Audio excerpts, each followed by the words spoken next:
In chemistry, we are going to be using really, really big numbers and really, really tiny numbers all the time.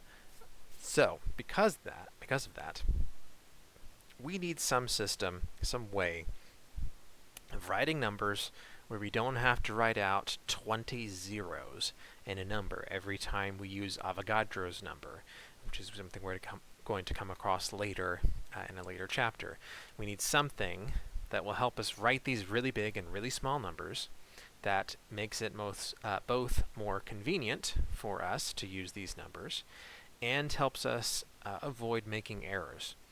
Because if we are writing something like this, 0,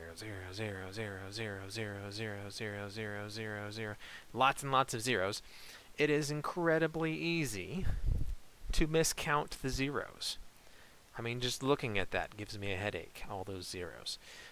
So we need some way of writing these really big and really small numbers to help us avoid mistakes and make it more convenient for us. And the way we're going to do that is using scientific notation.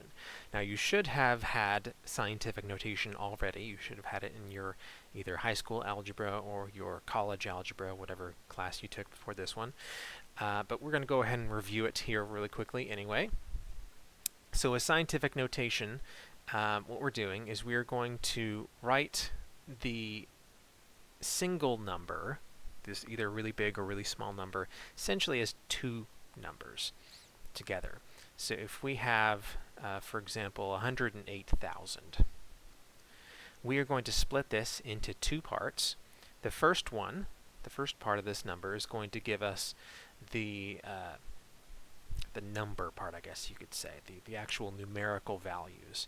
So this would be 1.08. And just by convention, we usually put the decimal point 1 to the right of that first digit here. Technically speaking, it doesn't have to be there, but that is just usually what's done.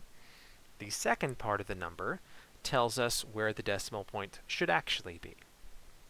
So this is where the decimal point is in this number, but the actual value here, the decimal point is 1, 2, 3, 4, 5 spaces to the left, or sorry, to the right, from where it is here.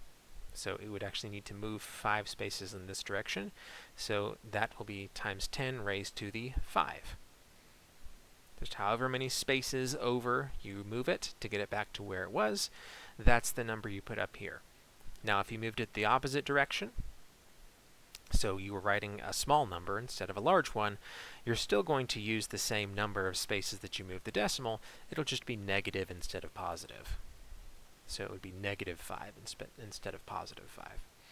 So a positive exponent here in the scientific notation means that our number is large, and a negative exponent means that our number is small. It's less than 1. Essentially, it's not negative. Having a negative exponent does not make the number negative. It just makes it less than 1. All right, I know that's a very quick and dirty way of explaining scientific notation, but like I said, you should have covered it in a previous class, so I'm not too worried about going into super detail here. But I would like you to go ahead and do some practice here with these numbers. So the first 3 here, I would like you to write these as scientific, convert them into scientific notation. And then for the second 2 here, second group of 2 here, convert them out of scientific notation and put them back into the normal, so to speak, notation.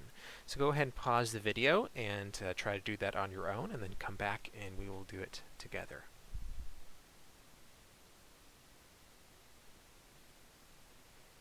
Alright, so this first one here, 5.6. So again, we put the decimal point 1 to the right of that first digit, and we had to move it 3, 4, 5 spaces to do that.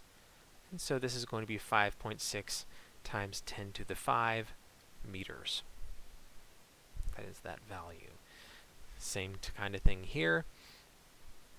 1.47. That's our numbers here that we need to include.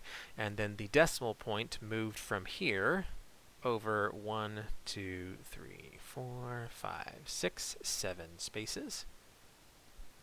And so that is to the 7. 10 to the 7. And because it's a positive 7 because this is a large number. So we moved the decimal point to the left to make it scientific, to turn it into scientific notation. This is going to be the opposite because we're dealing with a small number now. And so this first part is still going to be the same, 3.34. Just going to move the decimal point 1 to the right of that first non-zero digit. But now we're moving the decimal point 1, 2, 3, 4 spaces to the right. And so this is going to be 10 to the negative 4 instead of positive 4. So again, that negative exponent is going to tell the person that's reading this that you're dealing with a small number, not a big one.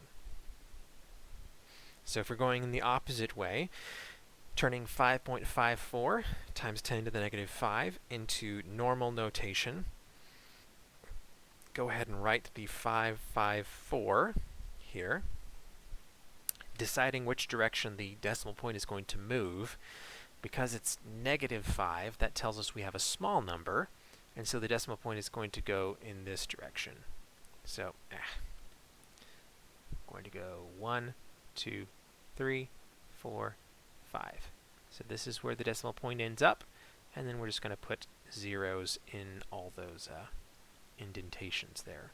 And then just by convention, you have to have a decimal on the other side there. So, that is that number, 5.54 times 10 to the negative 5 grams in normal notation. Same type of thing here with the 6.8 times 10 to the 12. We have 6 and 8, but now we're going to move the decimal point 1, 2, 3, 4, 5, 6, 7, 8, 9, 10, 11, 12.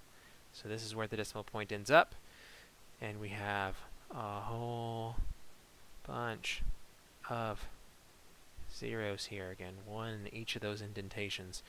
And so this, let me clean that up a little bit.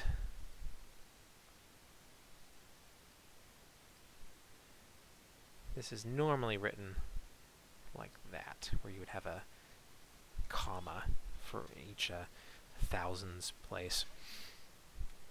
So, personally, I would very much rather write this number than this one. And I would much rather read this number than this one. And this is why we use scientific notation. It just makes it a whole lot easier for us to deal with these really big numbers or really small numbers. We have another system here in science where we essentially are just trying to avoid even using the simplification. So if you remember, we said that we use scientific notation to make it more convenient for us to deal with these really large and really small numbers. The metric system has a system built in to do that essentially automatically, and these are the unit prefixes. These are essentially merging units in scientific notation, so that you don't even have to use scientific notation if you don't want to. So these unit prefixes essentially take the place of scientific notation. So, for example, if we have 1 micrometer, that is the same as saying we have 1 times 10 to the negative 6 meters. That micro stands for times 10 to the negative 6. It is a millionth of whatever unit you're dealing with, which in this case is meters. So these prefixes that are used in the SI system are really just stand-ins for scientific notation. So you don't have to write the times 10 to whatever, you can just write the prefix, whatever it may be. And there's a whole bunch of these prefixes, but these that I have shown here, these are by far the most common ones. There are other ones in between. I believe there is actually a prefix for every single decimal place, but the ones that are shown here are by far the most commonly used ones. So for example, if you have 1,000,000 meters, that would be the same as having 1,000 kilometers or kilometers, because a kilo of something is 1,000 of that thing. So 1,000 grams would be a kilogram, 1,000 meters would be a kilometer or kilometer, depending on how you want to pronounce it. And that would also be the same. 1,000 kilometers is the same as 1 megameter, because a mega something is a million of that thing. So looks like a megabyte is a million bytes. A megameter is a million meters. It's 10 to the 6 meters. And so these equalities here are actually what we're going to use to convert between the unit with the prefix and the unit without the prefix. Because remember, we can take any equality and turn it into a conversion factor. So these are what we'll be using to convert from one unit prefix to another, or if we just don't want the unit prefixes, and that's perfectly reasonable unless I specifically ask for them.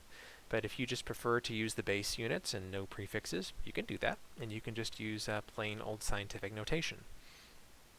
Again, with the exceptions of when I specifically ask for the unit to have a prefix in it. So I might specifically request for you to find a volume in milliliters. At that, in that situation, it wouldn't be appropriate to give me an answer in liters. You would need to actually convert it to milliliters. All right, let's talk about Sigfigs, and then we'll call it for this video.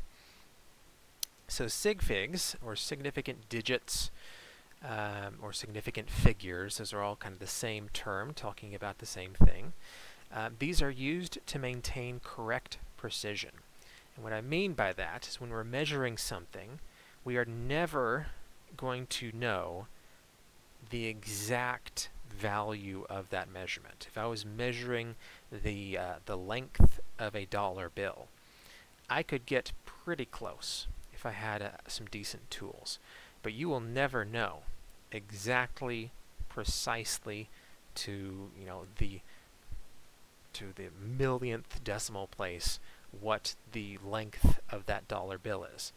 So because we never know exactly what our measurement is, we should never report more precision than is warranted. If we measured something and we measured it to a tenth of a centimeter, you shouldn't report that you know the length of whatever it is to the tenth of a millimeter. Like, that's not correct. You actually don't know what the width is or the height is or whatever it is to that point. You only should report the precision that you have. And this is where pure mathematics and science start to treat things a little bit differently. So in mathematics, just pure mathematics, 1 gram and 1.0 grams and 1.00 grams are exactly the same. Again, just purely mathematically, numerically speaking, those are the same thing. They're all just 1. But to a scientist, those 3 values are very different. What I mean by that is if you look in a report that someone wrote, someone is describing what they did, and they say, I weighed a sample and I got a mass of 1 gram. So this first one here. If they are serious, like if they actually knew what they were doing and they were correct in writing that they knew they had 1 gram, what they're telling you is they made a terrible measurement. Because they said just 1 gram, what that actually means, scientifically speaking, is that the actual mass for that sample is somewhere between 0.5 gram and 1.5 grams. Because they were only able to measure to the precision of a gram. So it's closer to 1 gram than it is to 0 grams, and it's closer to 1 gram than it is to 2 grams.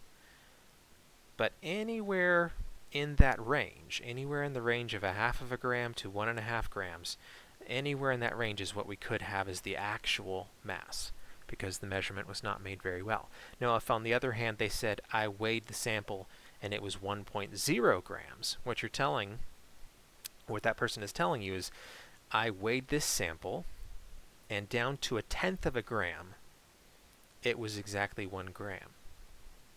So there's still uncertainty here, because even knowing that it's 1 gram down to the tenths place, it's still, all it's telling us is that it's closer to 1 than it is to 0.9, and it's closer to 1 than it is to 1.1. Because whatever scale they're using, if the actual mass was 1.06, that would be closer to 1.1 than it is to 1.0, and so the scale would have shown the mass to be 1.1. So there's still some uncertainty there, but it's certainly much, much better. That's a much smaller range. And if, on the other hand, they said, I measured it and it has a mass of 1.00 grams, now they're saying I used an even better scale, and down to the hundredths place, I know that the mass is exactly 1 gram. To that amount of precision, to the hundredths place. So that is even better still. So now it's saying it is exactly 1 gram to the hundredths place, which means that it's closer to exactly 1 than it is to 0.99, and it's closer to 1 than it is to 1.01.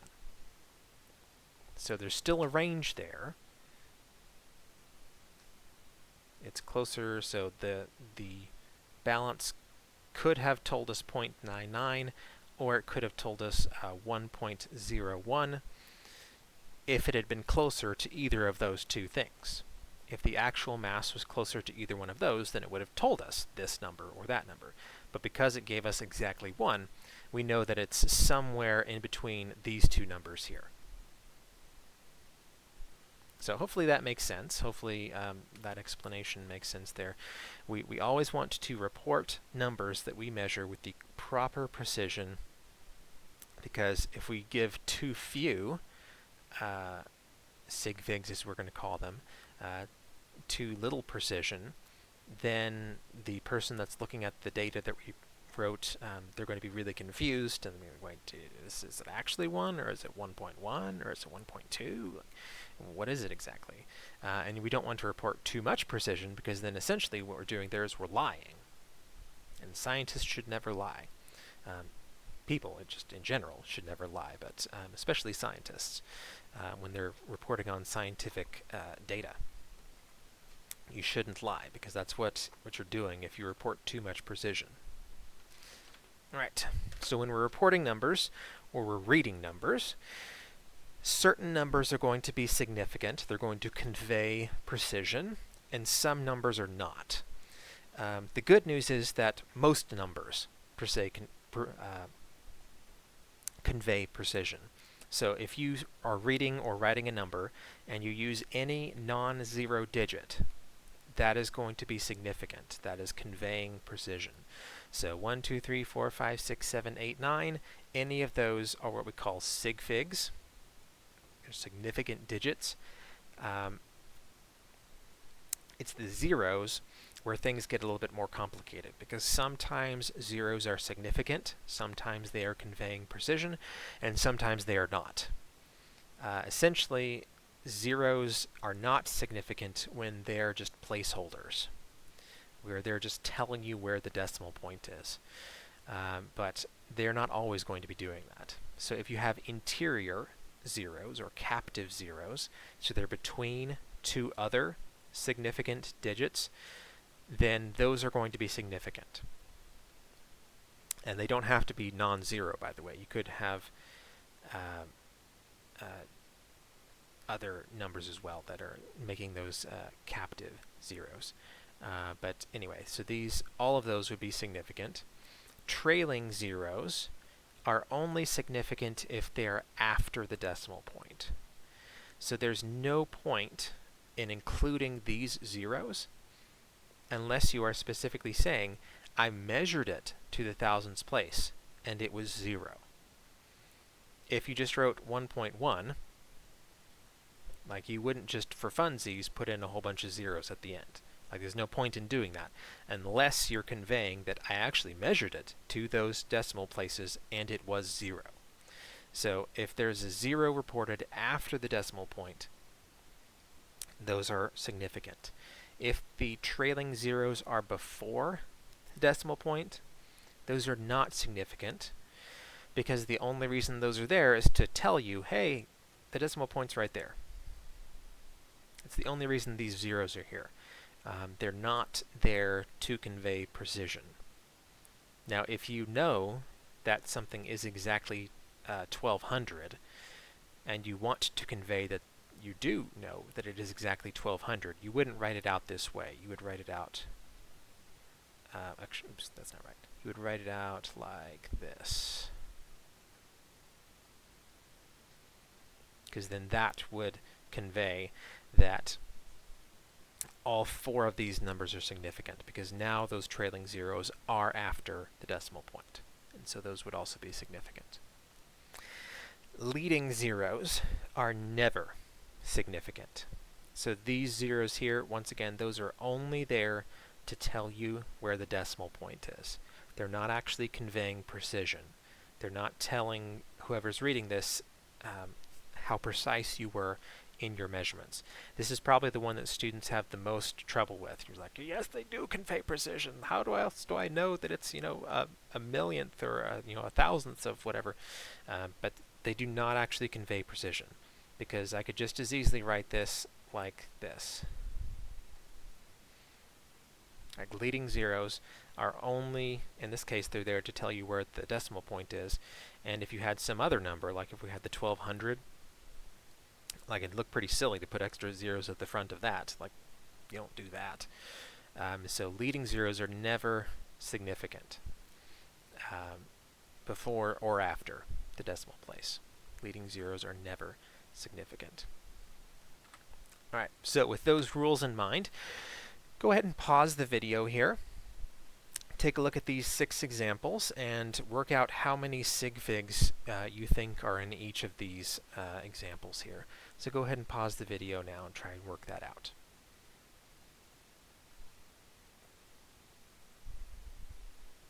All right, hopefully you worked that out on your own. Let's see if you got it correct. So part A, this has 4 Sigfigs. We have 2 zeros here that are not significant because they are leading zeros. Don't know why I scratched them out there, but those are not significant. All the rest of them, though, are. So we have 3 non-zero digits, and then we have a trailing 0 after the decimal point, and so that is also significant. Part B here, everything in here is significant. All 5 of those. Because we have 2 non-zeros and 3 captive zeros. And so all of those are significant. So there's 5 Sigfigs here. This one is a little bit tricky. This one is not just a number, it's actually a relationship. This is an equality. And this actually has infinite Sigfigs, which is to say that it doesn't count towards Sigfigs. The reason why we say that is because this is actually defined to be true. This equality here is defined to be true. 10 decimeters is exactly equal to 1 meter, essentially because we said so. We have defined that to be true. So it has infinite Sigfigs, which is just to say that we don't have to worry about that when we're thinking about Sigfigs. All right, part D here, we have 4 Sigfigs because we have 1 non-zero digit and then 3 zeros after the decimal point that are trailing zeros. And so all 4 of those are significant. Scientific notation is never significant because, again, it is only there to tell you where the decimal point is. So even though there is technically a non-zero digit there, we actually don't count that for Sigfigs. So if you thought it was 5 because of the, or even, I guess you could say even 6 because there is the 1 there, don't feel bad. I didn't tell you about it beforehand, but now you know. Scientific notation is never included in Sigfigs. Part E, just one sad little sig fig, because all the rest of these here are leading zeros, which means they are not significant. And then this last one here, same thing, 1, because we have 1 non-zero digit, and then we have 4 zeros that are trailing zeros, but they are to the left of the decimal, they're before the decimal point, and so they are not significant. Alright, so then the last thing here for sigfigs is doing math with sigfigs. Oh, and actually before we do that, exact numbers. This is something that I kind of mentioned a second ago with that equality that we saw there, but there are going to be certain situations where we will have exact numbers.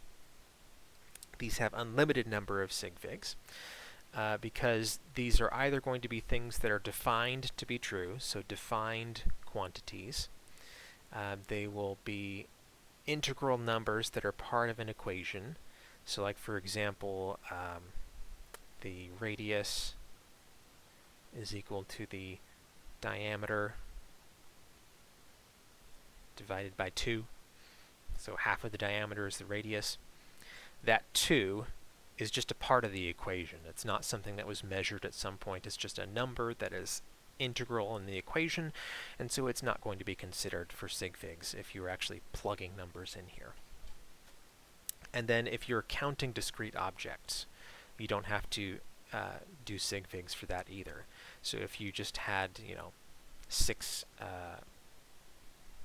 cans of Mountain Dew sitting on a counter, like, there's no uncertainty in that. They're discrete objects, you can count them, and so there's no need for sigfigs.